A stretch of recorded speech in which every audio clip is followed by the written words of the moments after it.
Normandy, June 1944. An American Sherman tank commander hears a sound he'll never forget. Crack. Not boom, not explosion. Just crack. Sharp, distinct. Unlike anything else on the battlefield. That crack means an 88mm gun just fired. That crack means death is traveling towards you at 2,700 feet per second. That crack means you have maybe 1 second before the round hits. 1 second to realize you're about to die, because if you heard the crack, the gun is aimed at you. And if an 88mm is aimed at your Sherman, you're already dead. You just don't know it yet. American tank crews feared nothing more than the German 88mm. They called it the Widowmaker. They called it the 88 with the same tone people use for death. They knew the math. They knew the ranges.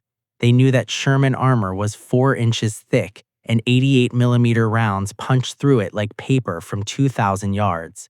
They knew their own gun needed to close to under 500 yards for any chance of penetration. They knew this meant crossing 1,500 yards of killing zone, where they could be destroyed but couldn't fight back. They knew all of this, and they climbed into their Shermans anyway. This is what they really thought about the 88mm. This is the terror. This is the math. This is why tankers called it the Widowmaker and meant every word. The German 88mm flak gun wasn't designed to kill tanks. It was designed to kill aircraft. Flak means Flugabwehrkanone, anti-aircraft cannon. The 88mm excelled at this role. High muzzle velocity meant rounds reached altitude quickly. Large caliber meant explosive shells could damage bombers. The gun could elevate to nearly vertical, could track fast-moving targets, could fire 20 rounds per minute. It was the best anti-aircraft gun of the war. But someone realized something. If this gun could destroy aircraft at 10,000 feet, what could it do to tanks? The answer was devastating. The same high velocity that sent shells to altitude also sent them through armor. The same large caliber that destroyed bombers also destroyed tanks. The 88mm became the most feared anti-tank weapon of World War II, not because it was designed for that role, but because its anti-aircraft characteristics translated perfectly to tank killing. The gun's specifications told the story. Barrel length was 56 calibers. That means the barrel was 56 times the bore diameter, or about 16 feet long. This length gave tremendous muzzle velocity, 2,690 feet per second. That's half a mile per second. For comparison, a Sherman 75mm gun fired at 2,000 feet per second. The difference mattered enormously. Higher velocity meant flatter trajectory. Flatter trajectory meant easier aiming. Easier aiming meant higher hit probability. And when you did hit, that velocity translated to kinetic energy. The 88mm armor-piercing round carried enough energy to penetrate 110mm of armor at 1,000 yards. Sherman frontal armor was 50mm. The 88mm could penetrate Sherman armor at twice the range the Sherman could effectively fight back. This created killing zones, areas where German guns could destroy American tanks with impunity, while American tanks couldn't engage effectively. American tankers knew about these zones, feared them, died in them by the thousands. The Sherman tank was not a bad tank. This is important to understand. The Sherman was reliable, mechanically sound, easy to maintain, easy to produce. America built nearly 50,000 Shermans during the war. This quantity mattered. When you lose tanks in combat, having replacements matters more than having perfect tanks. The Sherman accomplished its mission. It equipped American armored divisions. It provided mobile firepower. It supported infantry. It won the war. But it had one fatal flaw. Its armor was inadequate against German anti-tank guns, particularly the 88. This wasn't a design flaw. This was physics. American designers knew thicker armor meant heavier tanks. Heavier tanks meant slower tanks. Slower tanks meant harder logistics, more fuel consumption, more bridge weight restrictions, more transport problems. They made a conscious choice: mobility and reliability over protection. This choice made sense strategically. It made sense logistically. It was absolute hell for the men inside the tanks. American tank crews understood they were underprotected. They understood they were outgunned. They understood German tanks had better armor and better guns. But they also understood their job: close with the enemy, support the infantry, take objectives, win the war. Understanding you're likely to die doesn't eliminate the mission. It makes the mission harder, makes it terrifying. But the tanks still move forward. The crews still fight. They developed tactics. They used terrain. They coordinated with infantry. They relied on numerical superiority. 5 Shermans versus 1 Tiger might lose 2 or 3 Shermans, but the Tiger dies. Cold math, brutal math, true math. American armor doctrine accepted losses to achieve objectives. Tankers lived with this doctrine, died by this doctrine, won despite this doctrine. The psychological impact of facing 88mm guns was severe. Tank crews knew the distinctive sound, knew what it meant. Every time they heard that crack, they knew an 88 was firing, knew a round was incoming, knew someone nearby was about to die. Maybe them, maybe the tank next to them, but someone. The uncertainty was crushing. You hear the crack. You wait. Half a second. 1 second. Did the round miss? Hit someone else? Or is it about to punch through your armor and kill everyone inside? You don't know. You can't know. You just wait. And if the round hits, you might not hear the explosion. You might just see white light as the round penetrates. Might just feel the concussion. Might just die instantly. Or worse, might survive the initial penetration and die slowly as the tank burns. Tankers knew all these possibilities, lived with them, faced them every time they buttoned up and moved into combat. The term widowmaker wasn't hyperbole. It was statistical reality. The 88mm killed more American tankers than any other weapon, killed them at ranges where they couldn't fight back, killed them efficiently, cleanly, completely. A well-placed 88mm round didn't just damage a Sherman, it destroyed it, penetrated the frontal armor, traveled through the crew compartment, killed everyone inside, ignited ammunition. The tank would burn. 5 men dead in seconds. Their wives became widows. Their children became fatherless. The 88mm earned its name through simple arithmetic. Fire, hit, penetrate, kill, repeat. Thousands of times across France, Belgium, Germany. The widows piled up. The orphans piled up. The burned Shermans piled up. All courtesy of the 88. June 1944, Normandy. The terrain favored defense. Bocage country. Small fields surrounded by hedgerows. Hedgerows are ancient earthen banks topped with thick vegetation, 10 feet high, centuries old. They divided the Norman countryside into tiny compartments. Each field was a potential ambush site. Each lane was a death trap. Visibility was measured in yards, not miles. German defenders positioned 88mm guns to cover approach routes. The guns were camouflaged, hidden in hedgerows, sighted to fire down lanes at long range. American tankers had to advance through this terrain, had to move up narrow lanes, had to expose themselves to hidden guns. The math was terrible. Sherman moves up lane. 88mm hidden in hedgerow 1,500 yards ahead. Tanker can't see the gun. Gun crew sees the Sherman perfectly. They fire. Round travels half a mile in under 2 seconds. Hits Sherman before crew knows they're targeted. Tank explodes. 5 men dead. Next Sherman moves up. Repeat. This happened hundreds of times in Normandy. The psychological toll was immense. Imagine being a Sherman commander. You receive orders to advance up a lane. You know German guns are likely positioned to cover that lane. You know you might not see them before they fire. You know your armor won't stop an 88mm round. You know all of this, and you give the order to advance anyway, because that's the mission.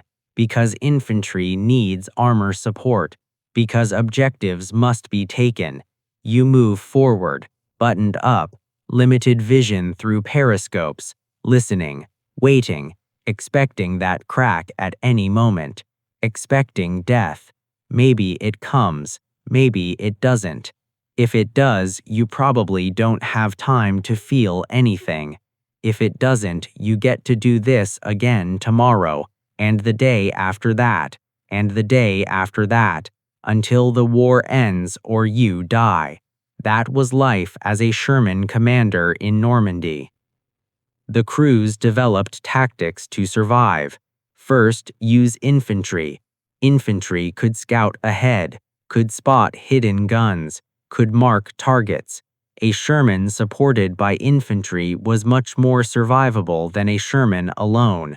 Second, use artillery. If you suspected an 88mm position, call artillery, saturate the area. Even if you didn't destroy the gun, you might force the crew to abandon it. Third, use smoke rounds. Smoke blocked vision, made German gunners fire blind, reduced hit probability. Fourth, use terrain. Don't move straight down lanes. Use routes that provided cover. Accept slower progress if it meant better survival. Fifth, use speed. When you had to cross an exposed area, cross it fast. Give the enemy less time to aim and fire. These tactics helped. They didn't eliminate the threat. Nothing eliminated the threat, but they improved survival odds. That mattered. The veteran crews could identify 88mm positions by sound alone. The gun had a distinctive report. High-velocity rounds created supersonic cracks different from lower-velocity weapons. Experienced tankers learned to recognize this instantly. Hear the crack, identify direction, take evasive action. Maybe you survive, maybe you don't. But recognition gave you a chance. New crews didn't have this ability, didn't recognize the sound, didn't react in time. They died faster. This created a brutal selection pressure. Crews who learned quickly survived. Crews who didn't learn died. The survivors became veterans, got promoted, trained new crews, passed on knowledge. But there was never enough knowledge to make facing an 88mm safe, just enough to make it slightly less suicidal. The 88mm crews were professionals. German artillery training emphasized precision, speed, coordination. An 88mm crew consisted of 10 men, commander, 2 loaders, 2 gun layers for traverse and elevation, ammunition handlers.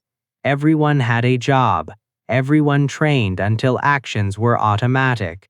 A veteran crew could fire 20 rounds per minute, could switch from anti-aircraft to anti-tank mode in seconds, could identify targets quickly and engage accurately. This professionalism multiplied the weapon's effectiveness. A mediocre gun operated by excellent crew outperforms an excellent gun operated by mediocre crew.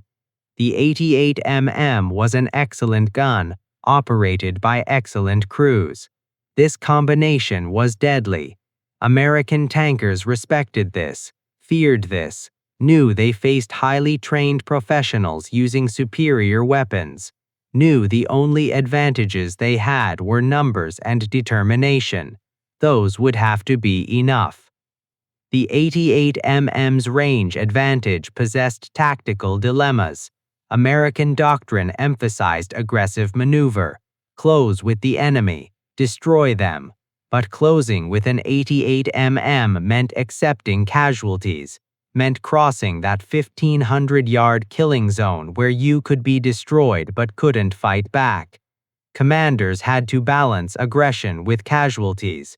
Push too hard and you lose too many tanks. Too cautious and you don't take objectives. Finding the balance was art more than science. Some commanders were brilliant at it. Others were terrible. Crews quickly learned which commanders kept them alive and which got them killed. They couldn't choose their commanders. They could only hope they got lucky. The destruction an 88mm round caused inside a Sherman was catastrophic. The round traveled at supersonic velocity. When it hit armor, it either penetrated or failed. If it failed, the crew might survive. The tank was damaged, but occupants lived. If it penetrated, everything changed. The round entered the crew compartment, still traveling at tremendous speed. It struck interior components, crew members, ammunition. The kinetic energy converted to heat and fragmentation. Metal fragments flew everywhere.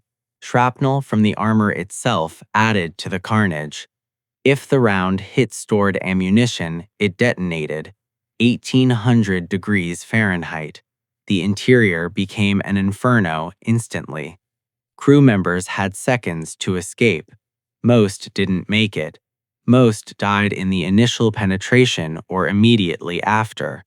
Those who survived the penetration often couldn't escape the burning tank. They died slower, more painfully. Tankers knew all of this, knew exactly what happened when an 88mm round penetrated their armor. They climbed into their tanks anyway. The replacement crews arrived constantly. Experienced tankers died. New crews took their place. These new crews were young, poorly trained compared to combat veterans. They didn't know the sounds, didn't know the tactics, didn't know how to survive. They learned fast or died fast.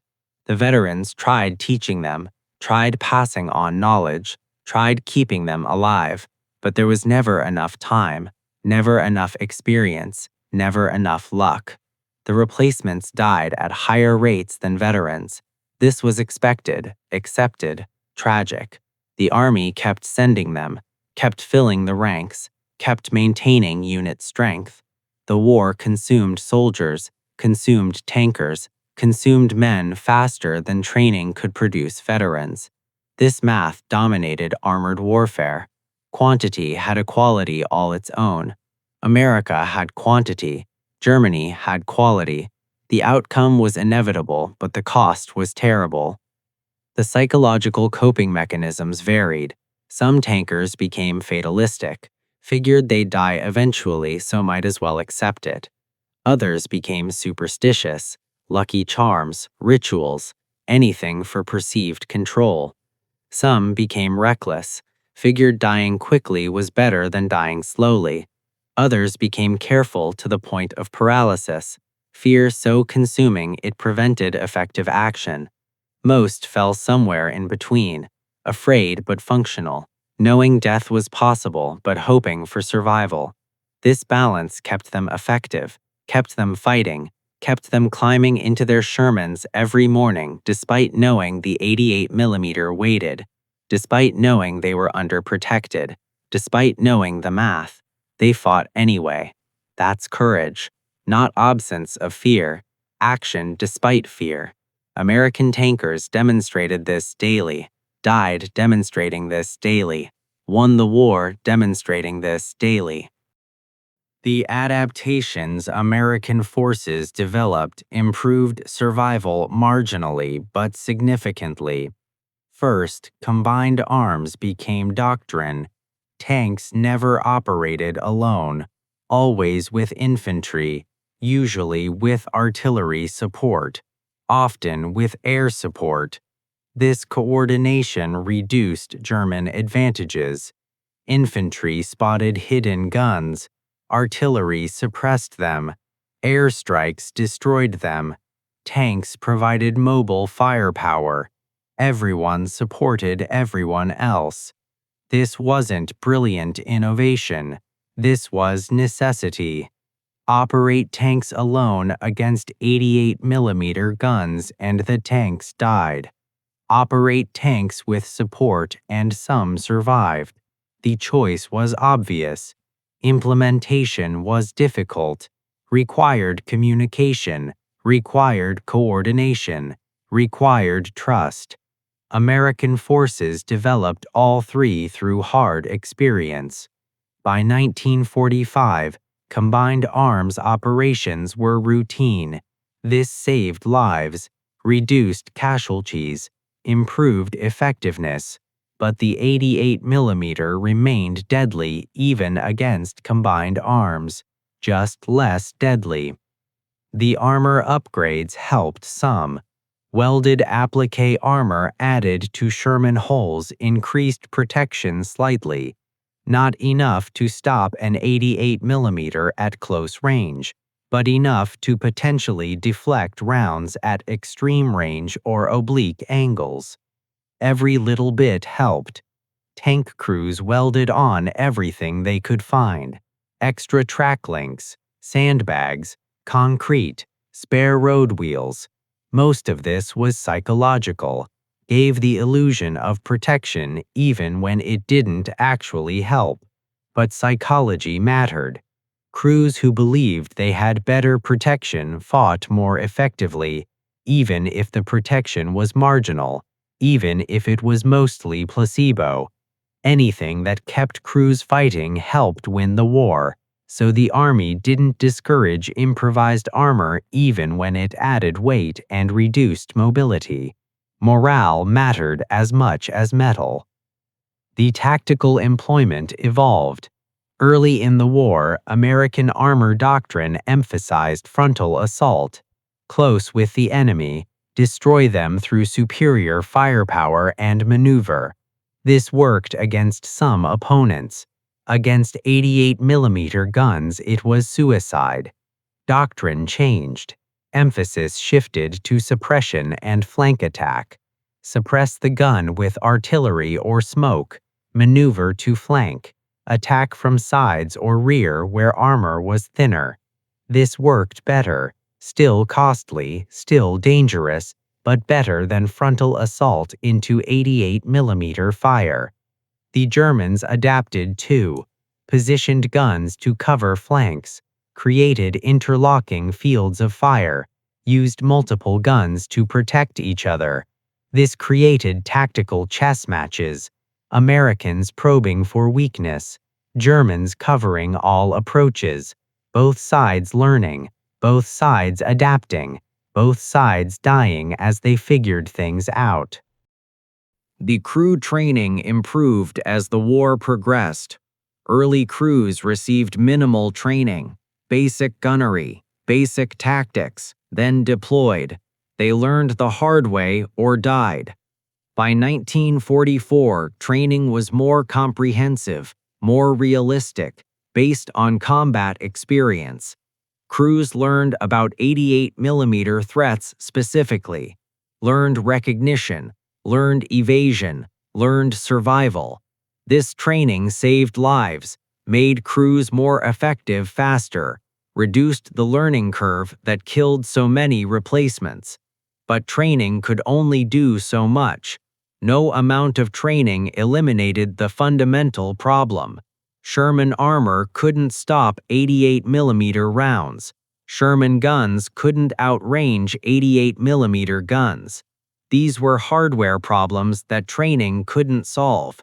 Training just taught crews how to survive despite the hardware disadvantages. That was enough. Barely, but enough. The German perspective reveals their own concerns. 88mm guns were effective but not without problems.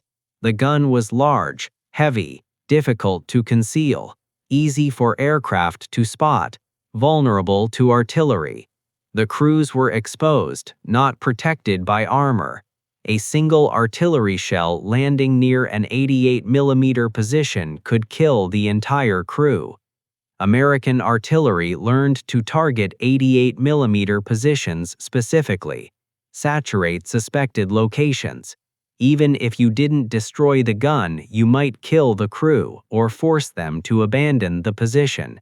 This reduced the 88mm's effectiveness, didn't eliminate it, just reduced it. German gunners learned to fire and relocate.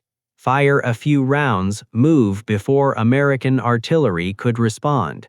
This tactic worked but limited their effectiveness. Can't shoot what you can't see. Crews relocating constantly couldn't engage as many targets. This provided American tankers slightly better survival odds, slightly. The war's end brought reflection. American tankers had survived, some of them. Many hadn't. Of nearly 50,000 Shermans built, approximately 20,000 were destroyed in combat. That's a 40% loss rate. Most destroyed by German anti-tank weapons, most of those by 88mm guns. The widows the gun created numbered in the thousands, the orphans in the tens of thousands. The survivors carried memories of the crack, the sound of incoming death, the sight of burning tanks, the smell of burning men. These memories didn't fade. Decades later, veterans would still react to certain sounds, still flinch at sharp cracks, still remember friends who died inside Shermans, still think about the 88mm and what it meant to face it. The terror was real, the math was brutal, the survival was luck as much as skill. They knew all of this, they fought anyway. That's what makes their service matter. The legacy of 88mm influenced post-war tank design profoundly. Every military recognized the lesson. Armor must stop enemy guns. Guns must outrange enemy armor. The balance shifted toward protection and firepower, even at the cost of mobility.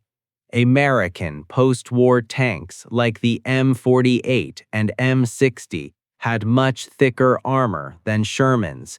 The M1 Abrams has composite armor that can stop modern kinetic penetrators and shaped charges. This armor is heavier, more expensive, more complex, but necessary, because crews won't fight effectively if they know their armor can't protect them, because battles are won by crews who believe they can survive. The Sherman tankers proved this, fought despite inadequate protection because they had no choice. But post-war designers decided soldiers shouldn't have to make that choice. Better tanks, better armor, better protection. All lessons learned in blood by Sherman crews facing 88mm guns. The 88mm's effectiveness came from fundamentals: high velocity, large caliber, good optics, professional crews. These fundamentals remain relevant. Modern anti-tank weapons prioritize the same characteristics: high velocity for flat trajectory and armor penetration, large caliber for destructive power, good optics for target acquisition, professional crews for effective employment. The technology has advanced dramatically. Composite armor, reactive armor, active protection systems, guided missiles, laser rangefinders, computer fire control. Everything improved, but the fundamentals remain. The 88mm taught these fundamentals to everyone involved, to American tankers who learned them the hard way, to German gunners who exploited them expertly, to post-war designers who built them into doctrine. The weapon shaped modern armored warfare more than any other single gun. That legacy persists. The veterans who survived facing 88mm guns rarely talked about it. Too traumatic, too many friends dead, too many close calls, too much luck required. They came home, rebuilt lives, had families, grew old. The memories stayed, never shared publicly, shared only with other veterans who understood, who'd heard that crack, who'd seen the burning tanks, who knew what it meant. These men formed bonds other people couldn't understand. Shared trauma, shared survival, shared knowledge that death had missed them through luck more than skill. They were grateful to be alive, haunted by survivor's guilt, proud of their service, traumatized by their experiences, all simultaneously. That complexity defined their post-war lives, defined how they processed their service, defined their legacy. The maintenance officers saw the aftermath, saw the destroyed Shermans, saw the burned crews, saw the penetration holes, documented everything, sent reports to Army Ordnance, described the damage, quantified the losses, recommended improvements. Their reports influenced tank design, influenced tactics, influenced training, but couldn't change the immediate reality. Shermans in service couldn't be replaced overnight. Crews already deployed had to fight with what they had. The maintenance officers worked constantly, repairing damaged tanks, recovering destroyed tanks, salvaging parts, keeping operational tanks running. They saw more death than combat tankers, saw the results without the action, saw friends pulled from burned holes, saw the casualties pile up, saw the cost of facing 88mm guns. They weren't in the tanks, they didn't face the guns directly, but they faced the aftermath. That shaped them differently, but equally profoundly. The numbers tell the full story. The 88mm was deployed in multiple roles, anti-aircraft primarily, anti-tank secondarily, tank destroyer variants, mounted on tank chassis, used in fixed fortifications. Every configuration killed American tankers efficiently. Precise numbers are impossible to determine. Combat is chaotic. Attribution is difficult. But estimates suggest the 88mm in all variants destroyed over 5,000 American tanks. 5,000. That's 10% of all Shermans built. That's 25,000 crew members killed or wounded. That's devastation. That's why the weapon earned its nickname. That's why veterans remembered it with such dread. The Widowmaker lived up to its name through simple, brutal mathematics. Fire, hit, penetrate, kill, repeat 5,000 times. The legacy of the 88mm is measured in destroyed tanks and grieving families and veterans who still hear that crack in nightmares. If stories like this matter to you, if understanding what tankers faced matters, if remembering their courage against overwhelming odds matters, subscribe to the Foxhole Chronicles. We tell forgotten stories every week. Stories about weapons and tactics and terror and survival. Stories about men who climbed into underprotected tanks and fought anyway. Stories that deserve remembering because the men who lived them deserve honoring. This is one story among many more coming. Subscribe and stay with us. Keep these memories alive together. This is what American tank crews really thought about the German 88mm gun. They called it the Widowmaker. They feared it above all other weapons. They knew the sound, knew what it meant, knew their armor couldn't stop it, knew their gun couldn't match its range, knew they had to close through 1,500 yards of killing zone where they could die but couldn't fight back. They knew all of this. Every tanker knew. Every commander knew. Every crewman knew. And they fought anyway, because the mission demanded it, because infantry needed support, because objectives had to be taken, because someone had to face the 88mm and they were the ones in the tanks. That's courage. That's dedication. That's sacrifice. Not ignorance of the danger. Full knowledge of the danger combined with determination to do the job regardless. That's what made Sherman crews heroic. Not their equipment. Their determination despite inadequate equipment. The math was brutal. The ranges were devastating. The casualties were enormous. But the war was won, partly because American tankers accepted the math, accepted the casualties, accepted crossing those killing zones, accepted dying in numbers to achieve objectives. The strategic calculus worked. 5 Shermans trading for 1 Tiger meant American victory because America could build 5 times as many tanks. Cold mathematics, terrible mathematics. True mathematics. The tankers lived with this, died by this, won despite this. Their courage made the calculus work. Their willingness to fight despite fear made numerical superiority matter. Their determination to complete missions despite casualties made victory possible. That legacy deserves recognition, deserves remembering, deserves honoring. The 88mm represents a moment when technology exceeded protection, when offensive capability outpaced defensive capability. This imbalance created killing zones, created terror, created the Widowmaker.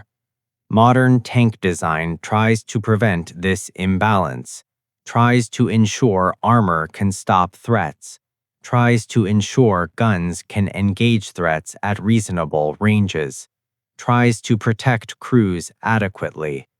These efforts trace directly back to Sherman tankers facing 88mm guns. Their experience taught the lessons. Their deaths bought the knowledge. Their sacrifice demanded better protection for future generations. Every modern tank designer inherits their legacy. Every improvement in armor protection honors their memory. Every advancement in survivability acknowledges their terrible experience. That's how their suffering translated to progress. That's why their story matters beyond World War II. Because the lessons they learned in blood shaped everything that came after. The veterans are mostly gone now. The Sherman tankers who faced the 88mm. The men who heard that crack and survived. They're in their 90s if they're still alive. Most have passed. Their direct testimony is ending. Soon all they'll have are the records, the after-action reports, the maintenance logs, the casualty lists, the memoirs of those who wrote them down. These sources preserve their experience, preserve what they thought, preserve what they feared, preserve their courage in the face of that fear. We owe them remembrance, owe them understanding, owe them the effort to tell their stories accurately and completely. This story is part of that debt, part of ensuring their experience isn't forgotten, part of honoring men who climbed into underprotected tanks and fought the Widowmaker despite knowing the odds, despite knowing the math, despite knowing they might die. They fought anyway. That deserves recognition. That deserves this story. That deserves remembrance as long as people care about courage and sacrifice and what it costs to win wars. This is the 88mm, the Widowmaker, the weapon American tankers feared above all others, the gun that killed more American tanks than any other weapon. The reason Sherman crews climbed into their tanks every morning knowing today might be the day, knowing that crack might be the last thing they heard, knowing their armor wouldn't save them, knowing their only advantages were numbers, determination, and luck. They fought despite knowing all of this. That's what makes their service heroic. That's what makes their story worth telling. That's what makes their legacy worth preserving. Not because they had the best equipment, because they fought bravely despite inadequate equipment. Not because they won easily, because they won through sacrifice and courage and determination in the face of overwhelming fear. That's what American tank crews thought about the German 88mm gun. That's the truth. That's the story. That's what we owe them to remember. The lessons remain relevant. Weapons technology advances constantly. Defensive capabilities try to keep pace. Sometimes they succeed, sometimes they don't. When offense exceeds defense, soldiers die.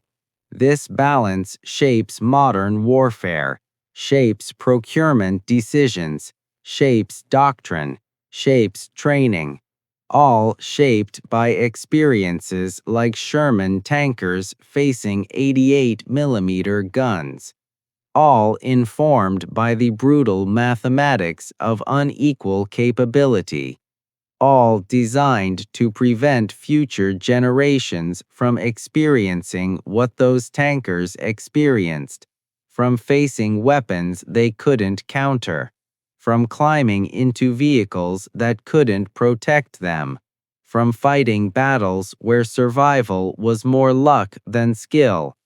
These lessons bought with blood remain relevant, remain important, remain the foundation of modern armored warfare. That's the 88mm's ultimate legacy. Not just the widows it made, not just the tanks it destroyed, but the lessons it taught and the improvements it demanded, and the better protection it inspired for all the soldiers who came after.